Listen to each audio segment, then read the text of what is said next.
Our identities are temporary, so they are concerned with survival. Identifying with things is part of what keeps our identity intact. From non-physical perspective, which is eternal consciousness, source, which is that which we truly are, projects forth thought. When thought is focused on with enough intent and for a long enough duration, it becomes thought form. And when thought form is focused on with enough intent and for enough duration, it becomes physical form. Before you came into this physical life, you had a concept of who you would become. You keep adding to that concept throughout your life here. And when you die, you withdraw your consciousness from your physical body. But not only that, you withdraw your consciousness from your concept of you, which is your identity.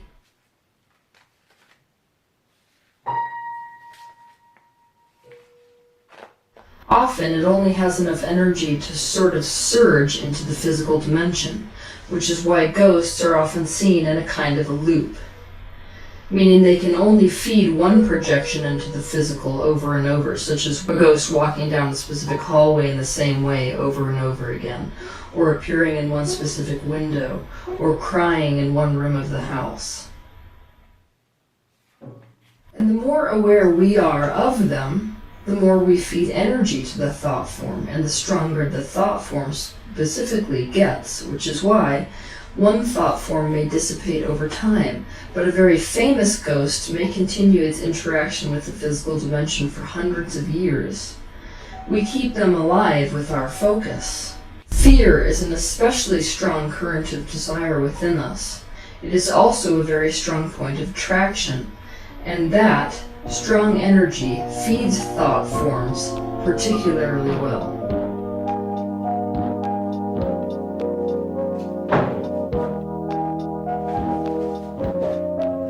When someone dies, their concept self sometimes has enough energy running through it that it can actually become a tulpa. That is, it can take on shape and sometimes still manipulate the physical dimension.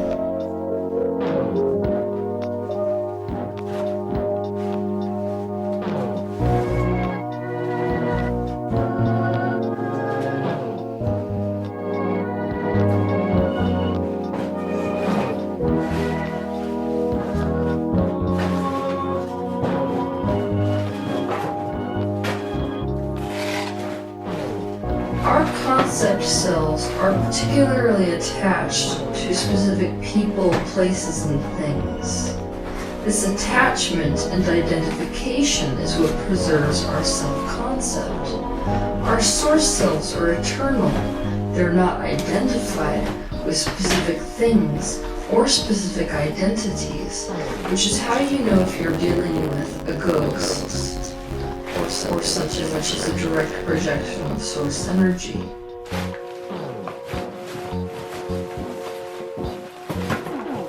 These thought forms will be able to project ideas to you in your mind's eye. So even if you're not auditorially hearing it yet, you can oftentimes, if you're writing, create enough of an open channel of energy that they can dictate the thought straight to you and you can translate it through your hand.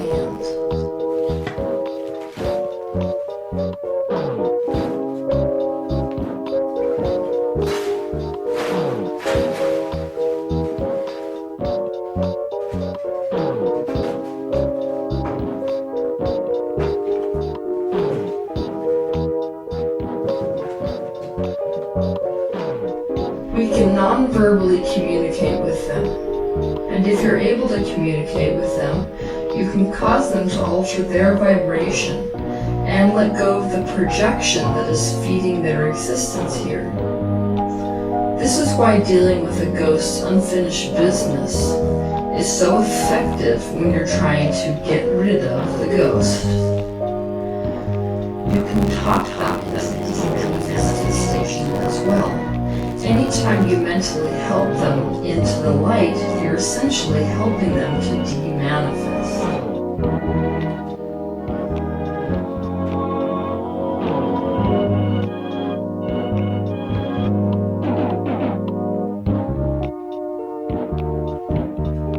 anytime you project forward the idea that you need protection, you also project forth the idea that there is something you need to be protected from, and the universe must yield to you proof to that effect. Not because it's true, but because the universe is managed by the law of attraction.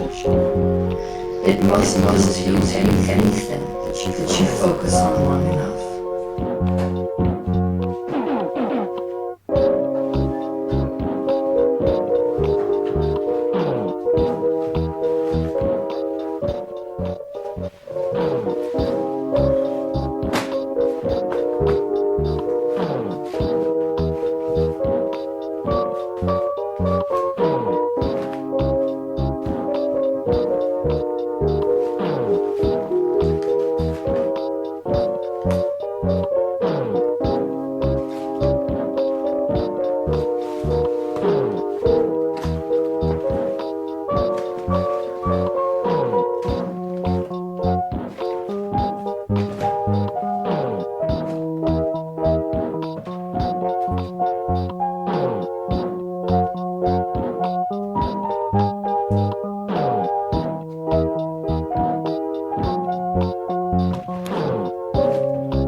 Joke that a murder in a house or a suicide makes an imprint on a place. And it is possible to remove that imprint, but as long as someone associates the house with the suicide or murder, the thought is being fueled, and it will eventually be fueled enough that it starts to affect the physical reality.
When we die, we instantly withdraw our consciousness not only from our physical form, but also from the thought of our identity.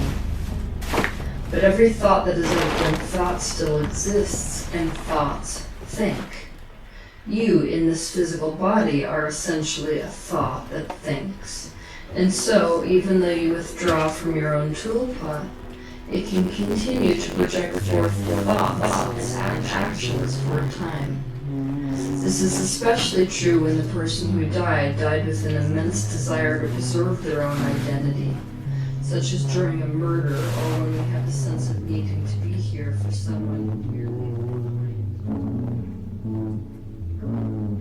If they choose to stay, their vibration changes because we have added some level of awareness to the tulpa by interacting with them. This changes the very way that they perceive their own existence, and many of them will come back a short time later in order that we can help them to de-manifest. After that, I recenter myself and I run energy. You can do this if you don't see energy just by visualizing and imagining it. I will run energy up through my physical body and also through the totality of my auric field. Just to make sure that I have not maintained any imprints from the interaction. I want to maintain the vibration of only that which I am. And visualize that the entire floor level of your house has this cord of light energy that is extending all the way down to the center of the earth. This is called grounding your house. You can stay with that for a time. And then you want to visualize that in the center of your house there is a ball of light, almost like a brilliant sun. Now, as you're breathing, focus on expanding this light ball of energy out and out and out until it circles the entire house, over the roof, and down under the foundation of the house. So the house is completely contained within this high vibratory bubble of light.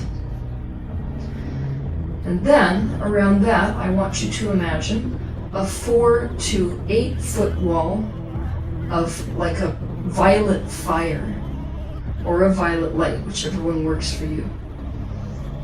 Maintain that for a while. And then you want to set forth 2 intentions. The first intention is that this light ball of energy remains intact. So it stays there even when you withdraw your focus from it.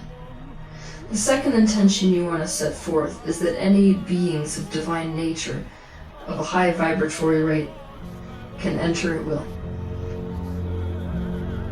When dealing with a ghost, it is important to understand that it is not the actual consciousness of the person that you're dealing with, because we're never stuck after we're dead. All you're dealing with is the imprint of them, the skin which they have shed, which is surging into the physical dimension. As always, you create your own reality, and you do so with your mind. So anytime you're able to mentally remedy a situation, to mentally bring something into a feeling of relief for you, you have remedied the situation. There is no exceptions to this rule.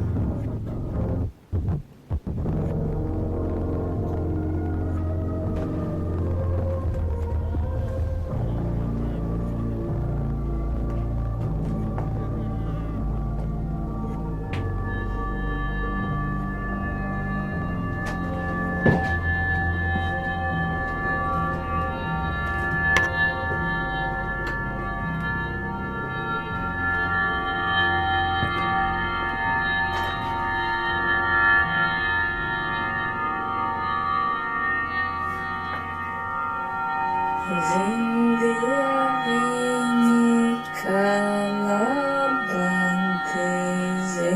dieviņi, kālabade. Es nevaru liksmā būt, liksmā būt. Es nevaru liksmā būt, liksmā būt. Vienmēr var cīnīties tikai ar putu. Vai sirsniņa sajūtuse, vai sirsniņa sajūtuse, kā es ilgi nedzīvošu, nedzīvošu, kā es